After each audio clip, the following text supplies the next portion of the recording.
Well, DC, you have finally done it. You did not disappoint me with one of your movies. Let's talk about it.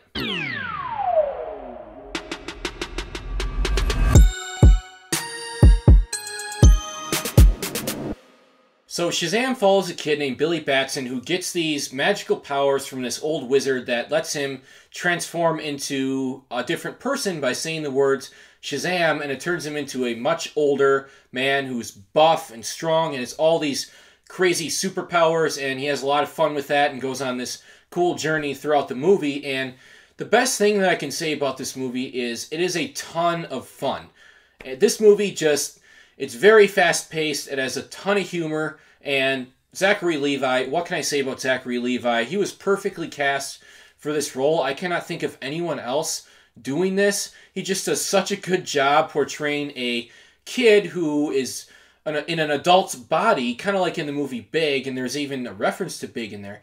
The movie is very much like that. It's a kid who's in an adult's body, who's like doesn't know what to do, and he's kind of acting like a dumbass, and he's got all these superpowers that he really shouldn't have at this time, and they have a lot of fun with that. Zachary Levi is just incredible in this role. Like I said, couldn't see anyone else doing that as well as he did. And then you got the kid from It. I can't think of his name right now. I just looked it up on IMDb. You know what? I'm going to look at it again. Give me a second. Make sure you make him feel at home. They seem nice, but don't buy it. It gets real Game of Thrones around here.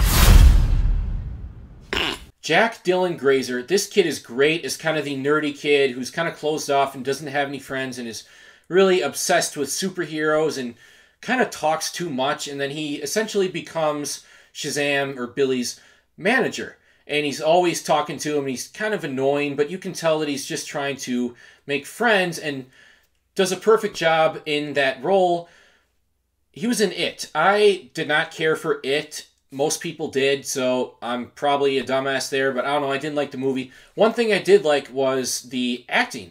And this kid, Jack Dylan Grazer, was great in it, and he's maybe even better in this role. Probably about the same, I would say. It's sort of a similar character, but either way, he portrays it so well. Those are definitely the two main characters in the movie, especially the main protagonists, and with that, they do such a great job. Great job casting in this movie, and just had so much fun with these characters. I touched on the humor a little bit, but I'm going to go back to that for a second. This movie is hilarious, and I saw that comment through the trailers. I wasn't sure if it was all going to land in the movie, but holy shit, it did. I can't think of a single joke that didn't land. I'm not going to say necessarily every joke made me laugh, but none of the humor was really misplaced at all, and it was all, even in some of the moments that should have had drama in it. And sometimes I give movies shit for putting humor in moments that should have more dramatic tension.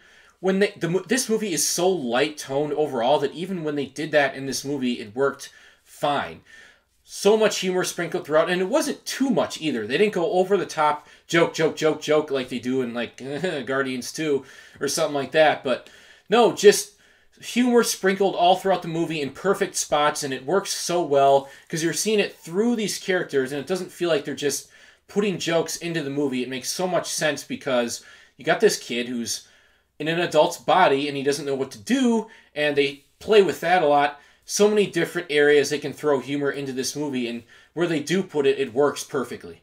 But this movie isn't all fun and games. There are some genuine moments of heart throughout this movie, and that was a bit surprising to me because they kind of touch on these real-life ideas of abandonment and loneliness and family and trying to find your place in life, and bullying. They touch on bullying quite a bit in this movie, and I really liked how they put that in there, and this character of Billy Batson goes on a really good journey throughout this movie of learning exactly what family is and learning how to fit in. And at the beginning of the movie, he's kind of a jerk, and he goes through this really good character arc where he learns to be a nicer person, and you understand why he's a jerk, though, because he had a rough upbringing, and he's just trying to kind of find himself, and that's kind of a theme throughout this movie with not just him, but also his friend and some other characters. Just awesome, awesome, heartfelt moments in this movie that worked very well. This movie is a spoof of superhero movies at times, and it plays that perfectly. It knows that, and it kind of plays off of the kind of cliches and stereotypes of a normal superhero movie that people see all the time, kind of the typical superhero movie. Even though it's kind of like that, it knows that it's like that, and it's pointing it out, and it's so self-aware about it that that's what makes it so great, and it's such a fun watch, seeing all that stuff and realizing, oh, I like how they did that, and the way that they did it was good. Now, I got one mixed thing in this movie, and that's the villain. Reason being, they started off the villain pretty well. They gave him a backstory. They gave him a reason for wanting to be resentful and wanting to not trust anyone and kind of wanting to kill a bunch of people or whatever. And they started off well. But then Mark Strong, he does a really good job. The portrayal is great. Mark Strong does a great job with the villain. But the problem is, once he actually becomes the full-fledged villain that he was trying to be, then all of a sudden he's the mustache-twirling villain that we've all seen. And it's just pure evil for being evil. So even though he has an interesting backstory, I wish they would have kind of touched on that a little bit more once he was full-fledged villain, instead of just making him the cliche villain after a while and then kind of forgetting about his past stuff. So a little bit mixed for me. I wish they would have incorporated that a little bit more throughout the movie as opposed to just kind of forgetting about it at some point. As far as real negatives, there's really only a couple I have, and they're not even that big. The first one is the third act went on a little bit too long. It was kind of a cliche third act superhero fight, and it really, you can notice that it dragged. They could have shortened it by probably 10 or 15 minutes, and it would have been a lot better. The final fight just went on so long, and so long, and so long, even though they kept it interesting with some of the humor that they put in there, and they kept it light. It's got to be a little bit tedious to a certain point, and like, all right, they're going on a little bit too long with this. They should probably end this fairly soon. And the only other negative I have is that it seemed a little bit weird to me when, especially early on in the movie, when young Billy Batson would Shazam into older Billy Batson, it almost seemed like they were two completely different characters.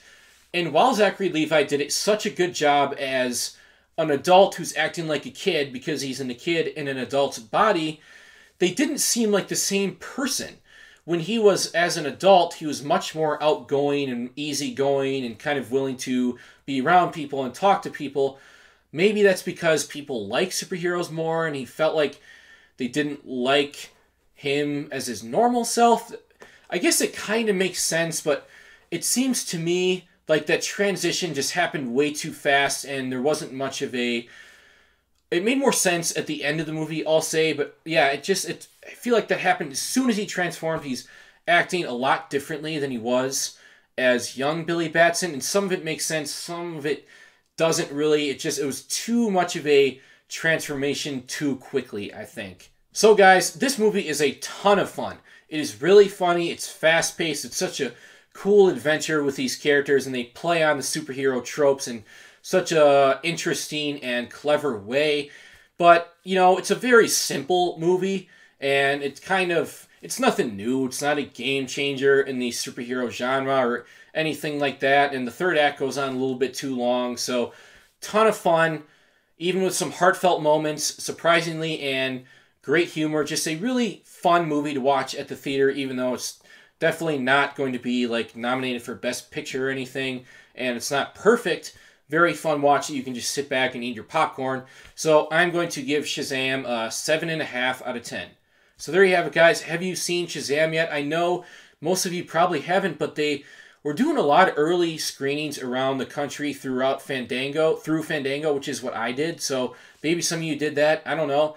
If so, what do you think? And if you haven't, see it when it comes out. I really, really recommend this movie. It is so much fun. I think a large majority of people will enjoy it. So there you have it. If you enjoyed this video, hit the thumbs up button. If you are new here, go ahead and subscribe. Hit the notification bell so you get notified when I post a video. Spread the word, and I will see you soon.